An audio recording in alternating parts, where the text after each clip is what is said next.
And next Sunday we'll see part 3. But whenever we're saying standing in the gap, a gap is an opening or that's easy to get through, let's say a wall. As I mentioned, this wall here, we've got a opening that we walk through that can be considered standing in the gap. It's a weak place, easy to get in, and so it has to be spiritually, we're talking about it, how much it needs to be protected. Now, this morning, we'll be looking at the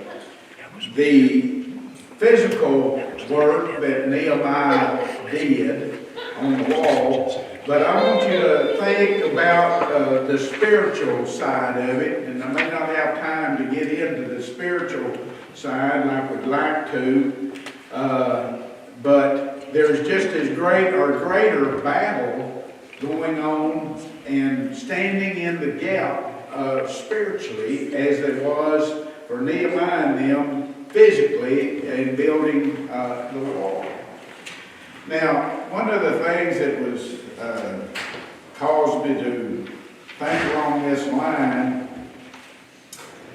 last week in Pennsylvania, the judge ruled on a court hearing that they had been going on concerning freedom of speech.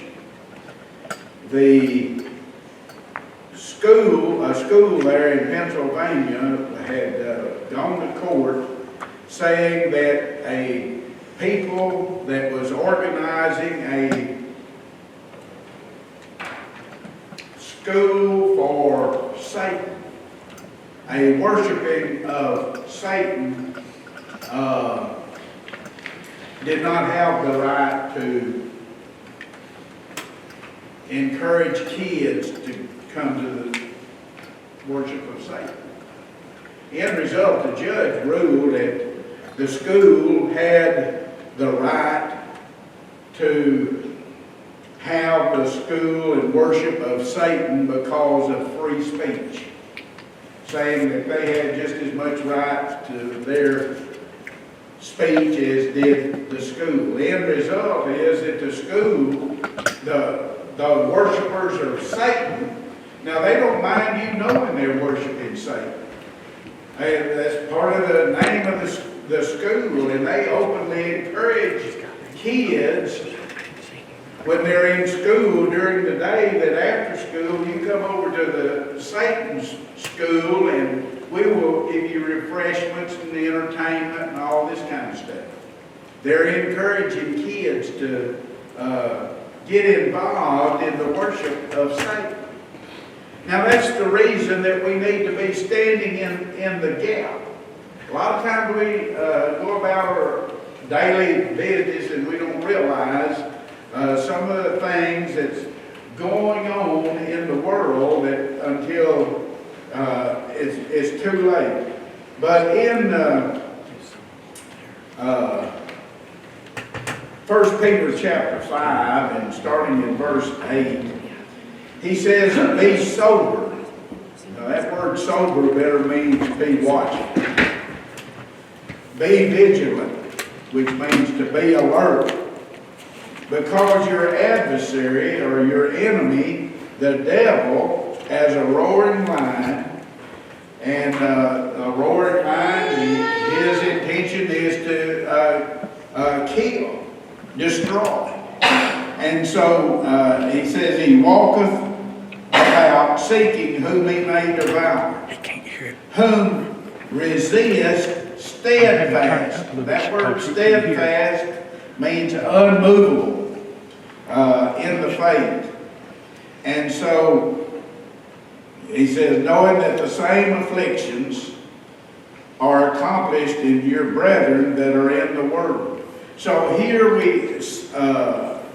Peter warns us of the work of Satan. We need to be aware that Satan is going to do everything he can to resist us.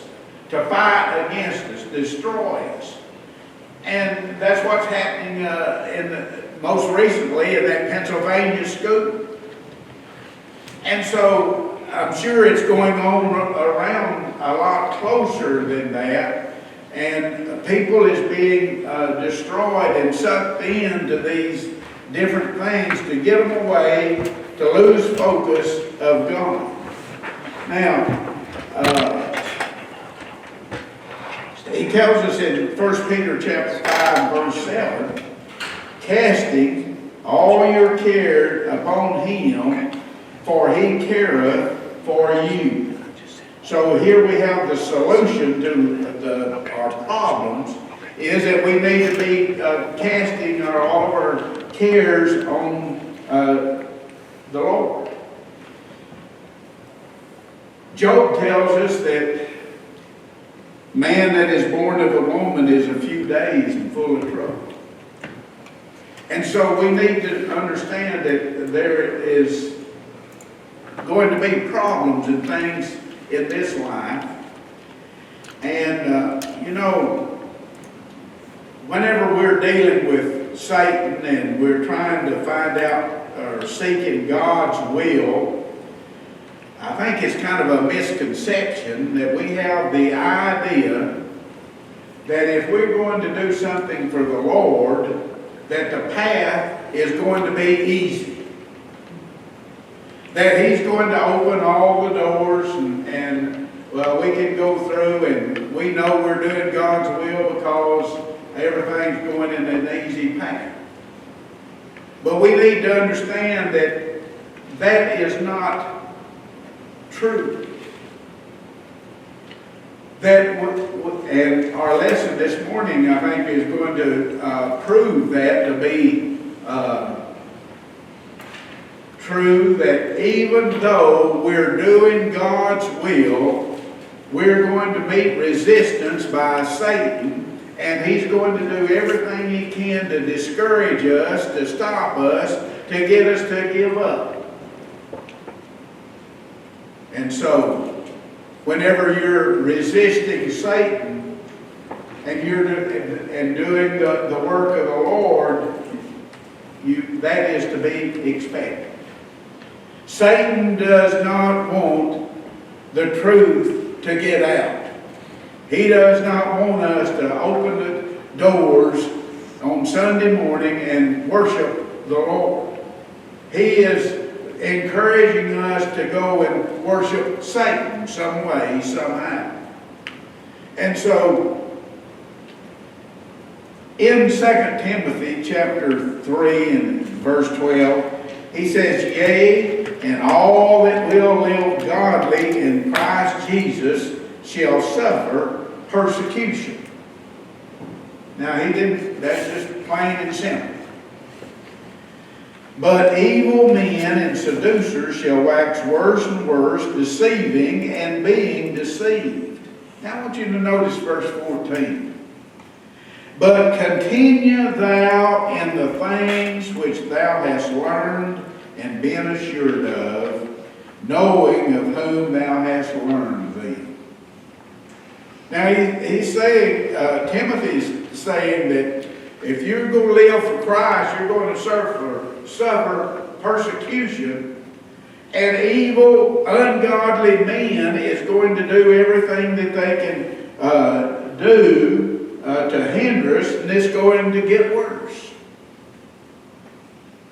But he says, but continue thou in the things which thou hast learned. What have we learned? We learned from the Word of God. What Satan does a lot of times is he gets us, our focus on other things. If he can get our focus on other things than studying God's Word this morning, he has accomplished his purpose. He may not could have kept us from coming to church, but he can distract us in so many different ways. And we allow him to do that. But now, in looking at what Nehemiah had to go through to do the work that God wanted him to do. You remember they've been in, have served out the 70 years of Babylonian captivity.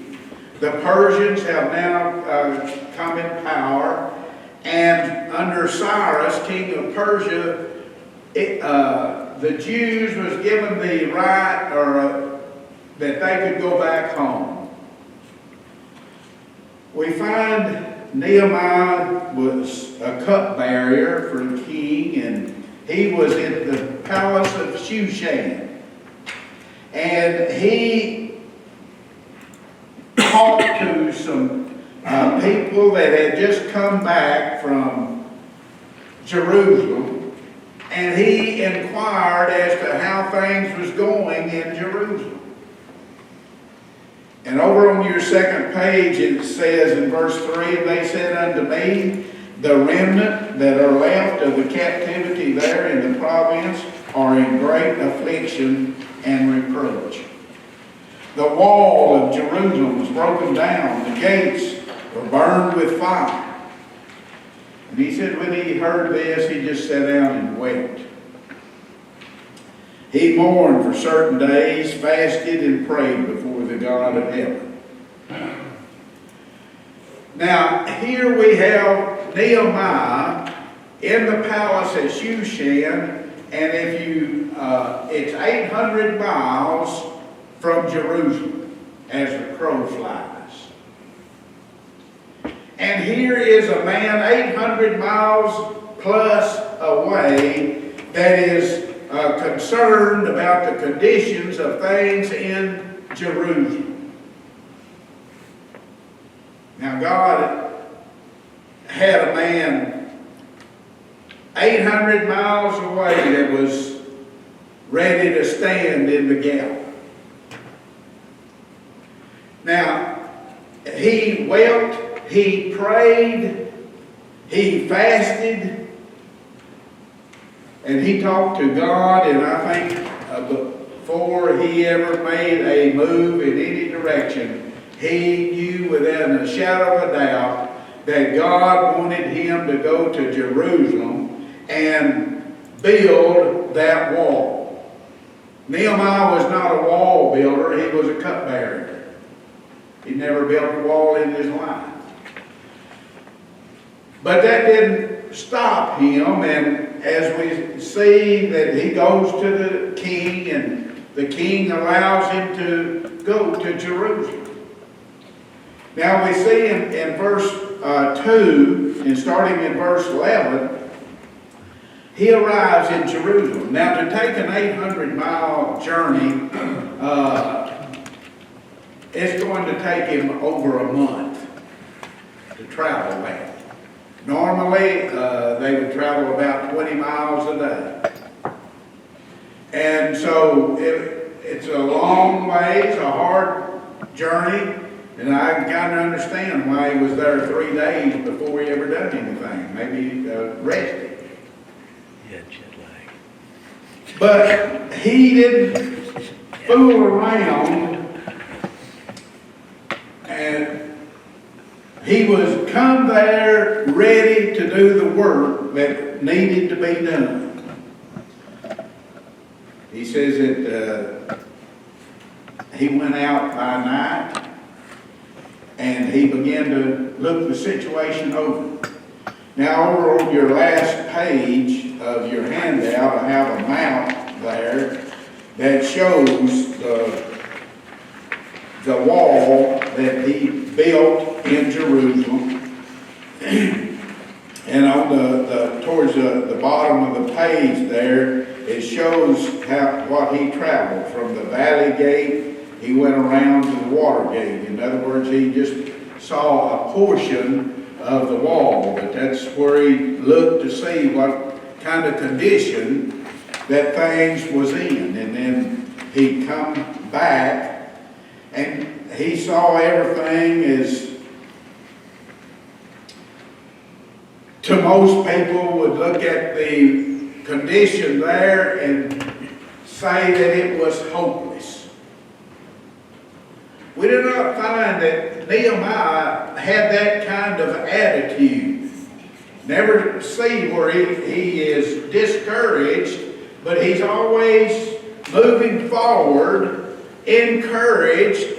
He didn't mind what the enemy was doing so much, but he was focused on doing what God wanted him to do, and that was to build this wall of protection around Jerusalem. Now he goes back and in verse 17, then said I unto them, ye see the distress that we're in, how Jerusalem lieth waste, and the gates thereof are burned with fire. Come and let us build up the wall of Jerusalem, that we be no more a reproach. Reproach is shame. He said, come on, let's build this wall. Jerusalem needs protection from the enemy. The temple had been built by Ezra and Zerubbabel, but there was no protection for the city. And he says, let us build. You know, Nehemiah had the ability to convince people to go to work. He was able to convince people to see the need of building this wall. He was able to convince the people that they had the ability to build this wall. You think you'd have work cut out for him in today's time? Takes a special person. Yeah. But he was able to show them and convince them. And he says, he explained to them why he come to Jerusalem. He says, I come to Jerusalem because basically God allowed me and sent me to do this work. And so he says, and they said, let us rise up and build. So now he's got them convinced that we can build this wall. The wall was had been torn down. The gates had been burned, and there was nothing there but rubbish. And it had been there for 70 plus years. And you can imagine how grown up and everything that it must have been. And he says, let us build this wall. Well, no sooner than you start to build, you know, here we know that Nehemiah knows, now the people believe that God's will is that they build this wall around Jerusalem. But just as Peter says, now comes the evil men, the enemy. Sanballat, Tobiah, and Geshem are the principal characters that try to discourage the building of the wall. They didn't want to see the wall built. Well, they come and they kind of laughed about it at first and says, what are you going to do? You rebelling against the king? Nehemiah says, I answered them and says, the God of heaven, he will prosper us. Therefore we his servants will arise and build, but ye have no portion nor right nor memorial in Jerusalem. Now, Nehemiah didn't mince words. Whenever they got through talking with him, they knew where he stood. They knew what he believed. He said, we're going to build this wall because the God of heaven, who we serve, we're his servants, we're going to build this wall. But not you. You're not going to have anything to do with it. See, Nehemiah was wise enough to understand that if you allow the enemy to start building with you, that they will hinder in so many different ways. So the best thing is keep them out. Nowadays, people say, well, I'll help you do such and such, and I'll give you money, I'll fund your campaign, I'll do this and this. The end result, you're obligated to it.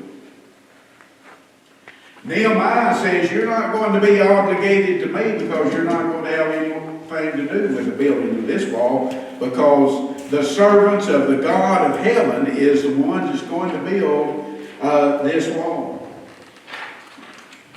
Well, they began to make fun of Nehemiah, and Tobiah says, says that you can run a fox up and down that wall, and says it'll crumble, it'll fall. They're not wall builders, they don't know how to build a wall. And so in Nehemiah 4:4, just listen what the prayer is that Nehemiah prayed. He says, hear, O our God, for we're despised, and turn their reproach upon their own head. Give them for a prey in the land of captivity. Cover not their iniquity.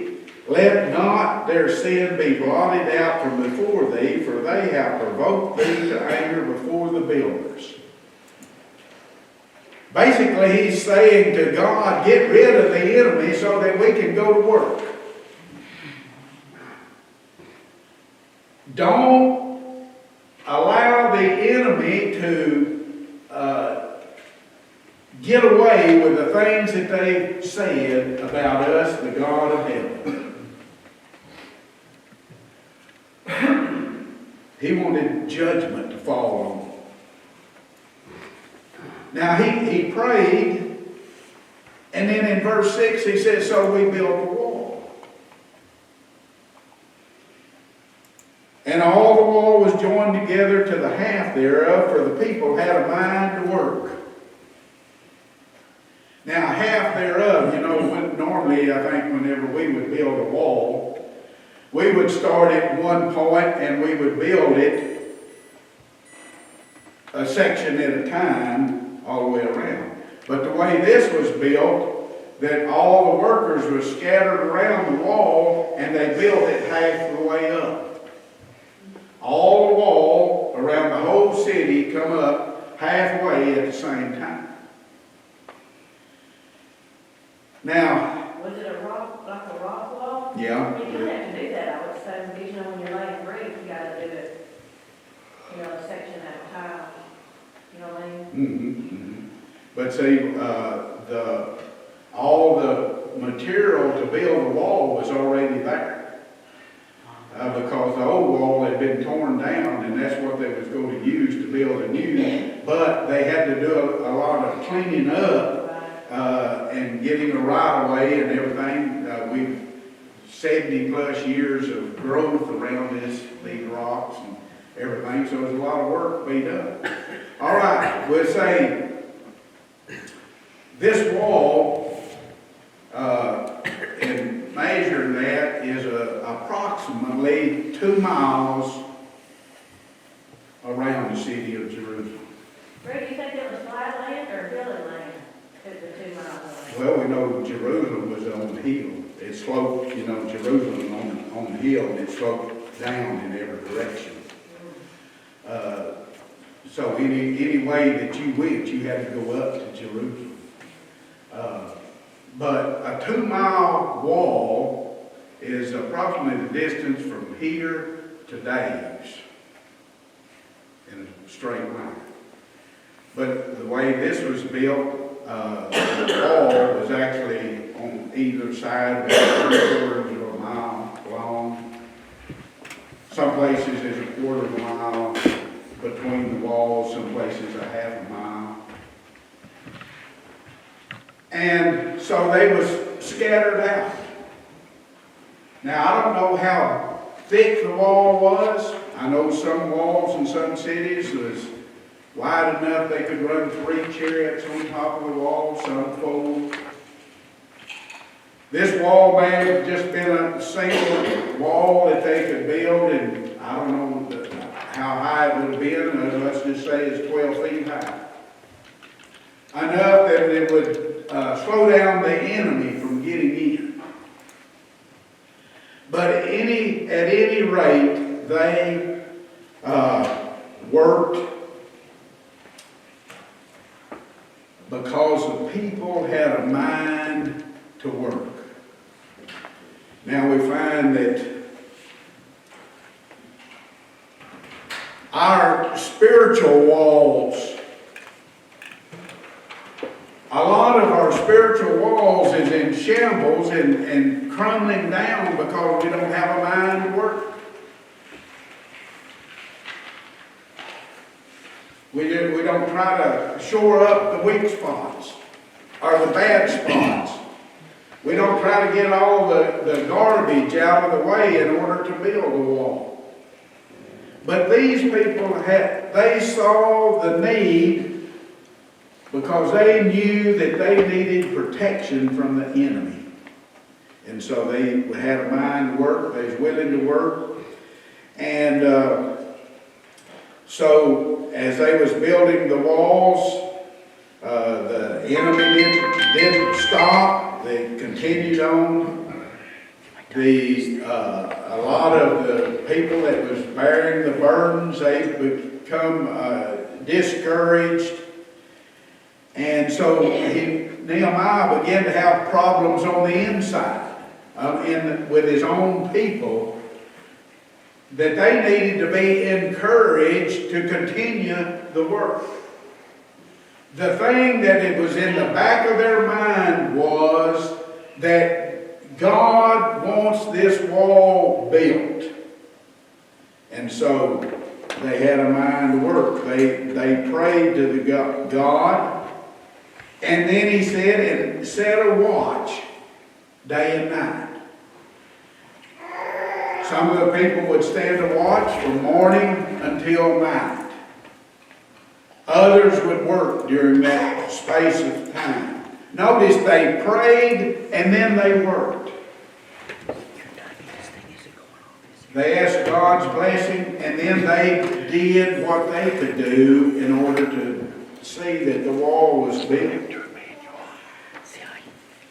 Now, we find that over on your next page that Nehemiah did 5 things to see to it that this wall was built. First of all, he put families together, working together. Now, remember in this particular wall there was 10 gates. And they would take sections. So, say this family would take this section, and they was responsible for building 10 feet of this wall. Now, the reason he put the families together is they wouldn't have to worry about how the rest of their family was doing.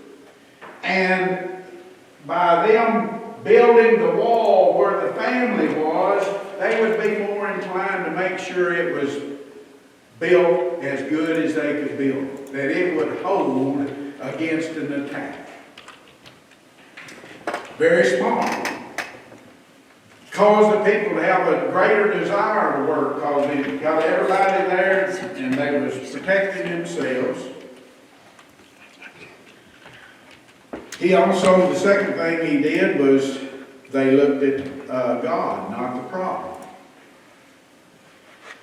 He says in verse 14, and I looked up and rose up and said to the nobles, to the rulers and the rest of the people, Be not ye afraid of them, remember the Lord.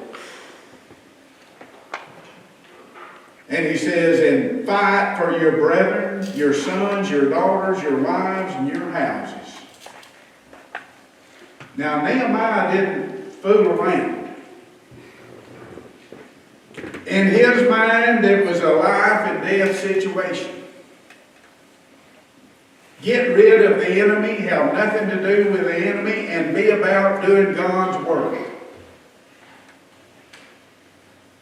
And in his mind, the enemy couldn't do too much because he believed God was going to take care of the enemy. He'd prayed that God would wipe them out.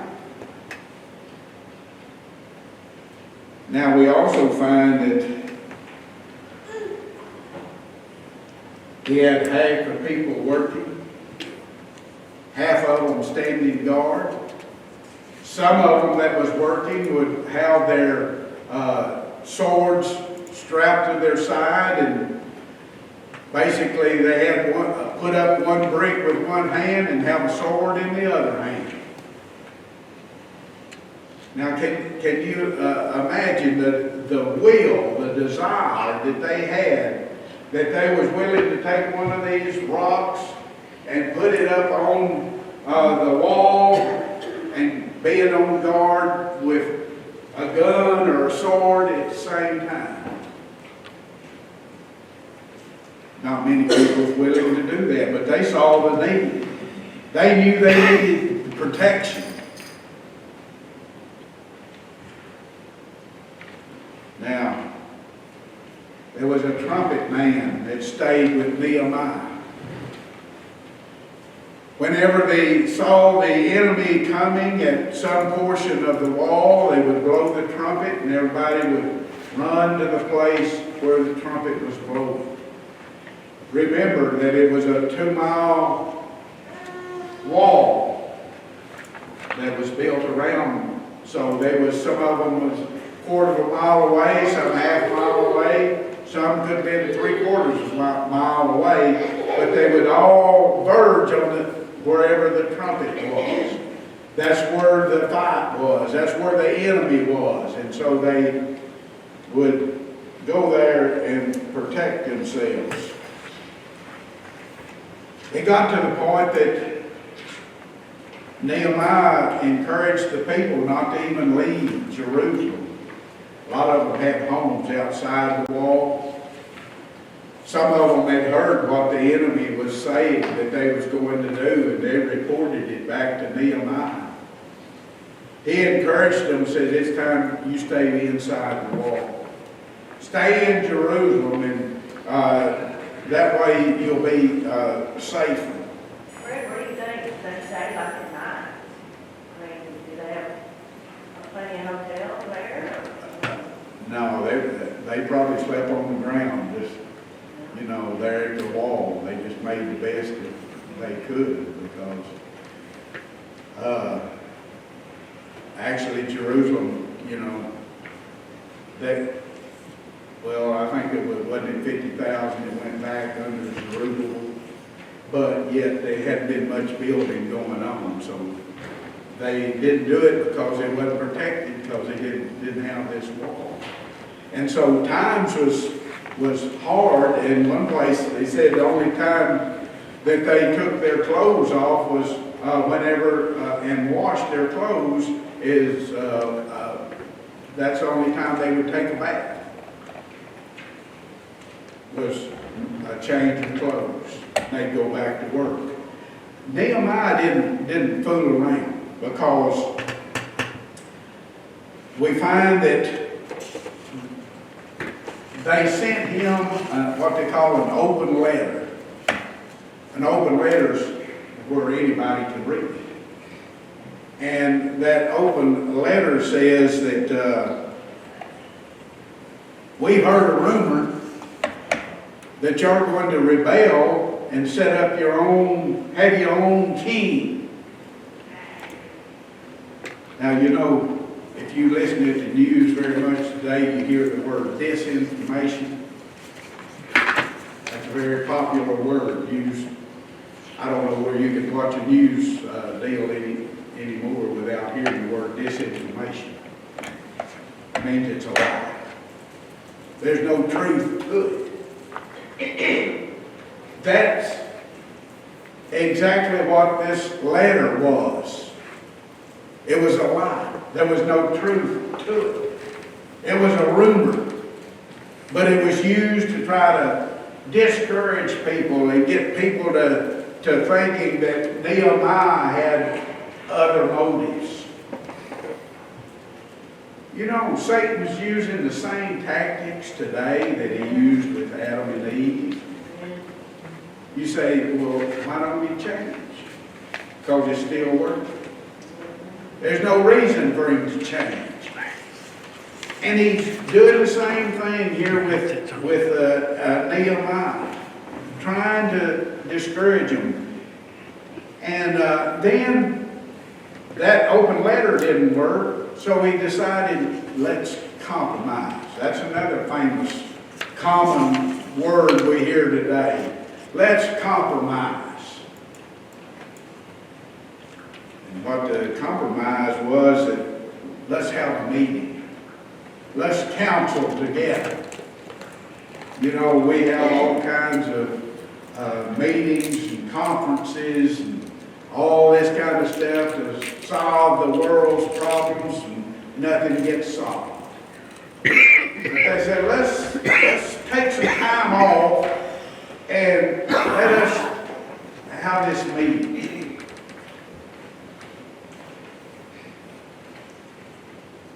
Nehemiah sent them back a message. Remember, I said Nehemiah doesn't mince words. He says, there's no such thing done as thou sayest, but thou feignest them in thine own heart. For they all made us afraid, saying, their hands shall be weakened from the work, that it shall not be done. Now, therefore, O God, strengthen my hands. Nehemiah, he wouldn't fall for their tricks. He knew what their tricks was. And then Shemaiah, I think, was hired by the enemy, that he went to Nehemiah and said, man, you're so important and you're in danger, you need to go and hide in the temple. We can protect you in the temple. Nehemiah says, I'm not going to the temple. That would be wrong for me to enter the temple. That'd be wrong for me to be there. The temple was a place to worship God. It was a special place.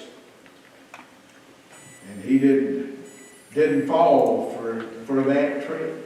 That come from his own people that had sold out to the enemy, trying to discourage Nehemiah. Then we find that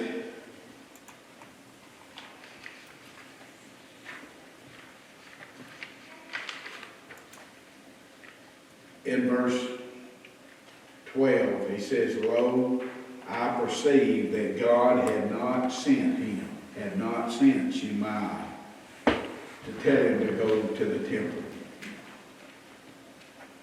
but Sanballat Tobiah had hired him.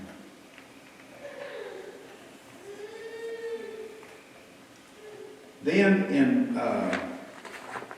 verse 14, he says, in talking to God, he says, my God, thank thou upon Tobiah and Sanballat according to these their works, and on the prophetess Noadiah and the rest of the prophets that would have put me in fear.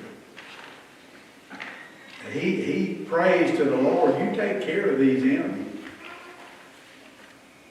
Those that are hindering me from doing your work, you get rid of them. You move them out of the way so that I can get the job done.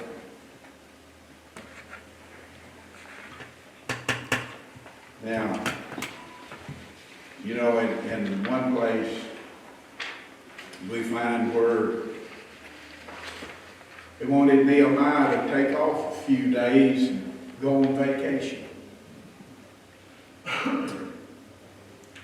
Nehemiah refused. It's not time to have a vacation.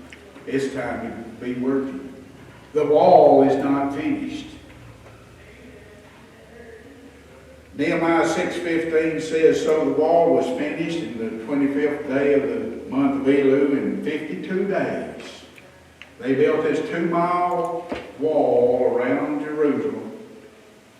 I don't know how wide it was or how high, but they built it high enough and thick enough that they would protect Jerusalem, and they built it in 52 days. Because people had a mind to work. Now just think what we could do with our spiritual wall if we had a mind to work as they did. If we was just as dedicated to building our spiritual wall. Time is about up, so I want you to think about this, the importance of building our spiritual wall, our lives. And we also need to keep in mind that it's not going to be easy in serving the Lord, because Satan is going to do everything he can to hinder us, and if he can get us discouraged or going in some other direction, he's won a victory. We need, too many today is not focused on the importance of seeing to it that their spiritual walls are built. Let's stand together, Brother Larry, as he dismisses.